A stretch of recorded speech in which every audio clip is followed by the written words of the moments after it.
Answer বাহিনীর বিক্ষোভের কারণ। বাংলাদেশের সরকার ব্যবস্থায় বড় ধরনের একটি পরিবর্তন এসেছে, আর এই পরিবর্তনের জের ধরে আনসার ও গ্রাম প্রতিরক্ষা বাহিনীর একটি অংশ তাদের দাবি নিয়ে আন্দোলন করছে। তাদের দাবি আদায় করতে সচিবালয় ঘেরাও করেছিল তারা। আর এই ঘটনার জের ধরে বৈষম্য বিরোধী ছাত্র আন্দোলনের নেতাদের সাথে তাদের সংঘর্ষ বাধে। এই সংঘর্ষ বাধার পর আনসার বাহিনীর উচ্চ পর্যায়ে একটি রদবদল এনেছে ডক্টর মোহাম্মদ ইউনূসের সরকার। সব ধরনের নিষিদ্ধ করা হয়েছে বলে জানানো হয়েছে। এই ভিডিওর মাধ্যমে তাদের আন্দোলনের কারণ সম্পর্কে জানতে পারব। 1948 সালে আনসার বাহিনী প্রতিষ্ঠিত হয়। এই বাহিনী 1965 সালে পাকিস্তান ভারত যুদ্ধে অংশ নিয়েছিল। মুজিবনগর সরকার যখন শপথ গ্রহণ করে তখন এই আনসার বাহিনী প্লাটুন তাদেরকে স্যালুট জানিয়েছিল।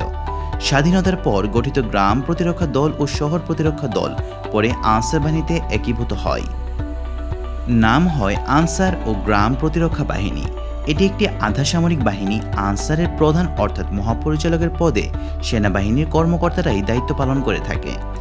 আনসার বাহিনীতে নিয়োগের ক্ষেত্রে প্রথমে প্রশিক্ষণের জন্য নির্বাচিত করা হয়, তবে প্রশিক্ষণ নিলে যে চাকরি হবে সে নিশ্চয়তা নেই। মূলত স্বেচ্ছাসেবী হিসেবে এই প্রশিক্ষণ দেওয়া হয়। প্রশিক্ষণ শেষে বাহিনীর পক্ষ থেকে একটা কার্ড দেওয়া হয়।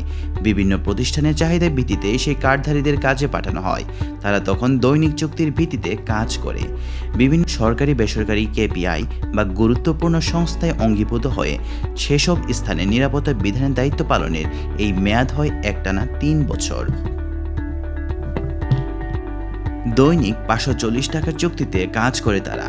আর বাহিনীর পক্ষ থেকে স্বরাষ্ট্র মন্ত্রণালয়ের মাধ্যমে তাদের জন্য রেশন দেওয়া হয়। সাধারণ ও অঙ্গীভূত আনসারদের মধ্য থেকে ব্যাটালিয়নদের আনসার নিয়োগ হয়। ব্যাটালিয়ন আনসারদের জন্য রয়েছে আলাদা আইন।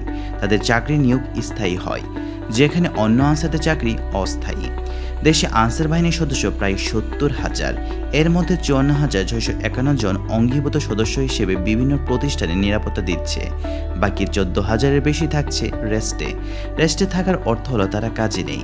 কোনো প্রতিষ্ঠানে নতুন চাহিদা পেলে কিংবা আগে দায়িত্বরতদের চুক্তির মেয়াদ শেষ হলে রেস্টে থাকা আনসার সদস্যদের কাজে সুযোগ দেওয়া হয়। এই অনিশ্চয়তা থেকে মুক্তি পেতেই চাকরি স্থায়ী করার দাবি বলছেন বিক্ষোভ নামে আনসার সদস্যরা। এদিকে আওয়ামী লীগ আমলে আনসার বাহিনীর মহাপরিচালক ছিলেন মেজর জেনারেল AKM আমিনুল হক। তিনি ছাত্রলীগের সাবেক সভাপতি, সাবেক উপমন্ত্রী এনামুল হক শামীমের ভাই। দাবি আদায়ে আনসার সদস্যরা সারা দেশ থেকে ঢাকায় আনসার কর্মসূচি দিলে বৈষম্য বিরোধী ছাত্র আন্দোলনের বিভিন্ন ফেসবুক গ্রুপ থেকে এদের ক্ষমতাচ্যুত আওয়ামী লীগ সরকারের যুগ সাজেশে সন্দেহ করা হয়। বৈষম্য বিরোধী ছাত্র আন্দোলনের নেতৃত্বে আন্দোলনে গত 5 আগস্ট আওয়ামী লীগ সরকারের পতন ঘটেছিল। তখনই আন্দোলনকারীরা বলেছিল তাদের বিপ্লব নেসাত করতে প্রতি বিপ্লবের ষড়যন্ত্র চলছে।